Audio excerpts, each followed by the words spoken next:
আসসালামু আলাইকুম ভিউয়ার্স, শুরু করতেছি আজকের প্রতিবেদনের সাথে রাঙামাটি থেকে আগত। আমাদের সাথে আছেন সুন্দর রমণী। এই আপুটির মুখ থেকে কিছু কথা, কিছু গল্প আমরা শুনবো। ভিডিওটি শেষ পর্যন্ত না টেনে দেখবেন। ভিডিওটি ভালো লাগলে লাইক কমেন্ট শেয়ার করে চ্যানেলটিকে সাবস্ক্রাইব করে দিবেন। তো আসুন দেরি না করে শুরু করা যাক আজকের এই ভিডিও। শুনি আপুর মুখ থেকে কিছু কথা, কিছু গল্প। আগে আমার সম্পর্কে জানুন, পরে কল করুন। আমি খুব গরিব ঘরের মেয়ে, তাই একজন ভালো স্বামী পাওয়ার আশায় প্রতিবেদনে আসা। ছেলে বিবাহিত হলেও সমস্যা নেই, বয়স কোনো বিষয় না।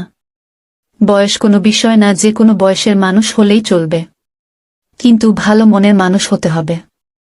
কেউ বিয়ে করার হলে কিছুদিন প্রেম করে আমি কেমন তা দেখে বিয়ের প্রস্তাব দিবেন। এখন চেহারা থাকলেই হয় না, যৌতুকের টাকাও লাগে। আমরা যৌতুক দিতে পারবো না, কারণ আমার খুব গরিব। যৌতুক ছাড়া যদি কেউ আমার দায়িত্ব নিতে চান, বিয়ে করতে চান, আমি আমার জীবন থাকতে কখনো তাকে ছেড়ে যাব না। শুধু সে যদি আমাকে ছেড়ে না যায়, তার খেজমতো করে সারা জীবন কাটিয়ে দিব। বয়স কোনো বিষয় না।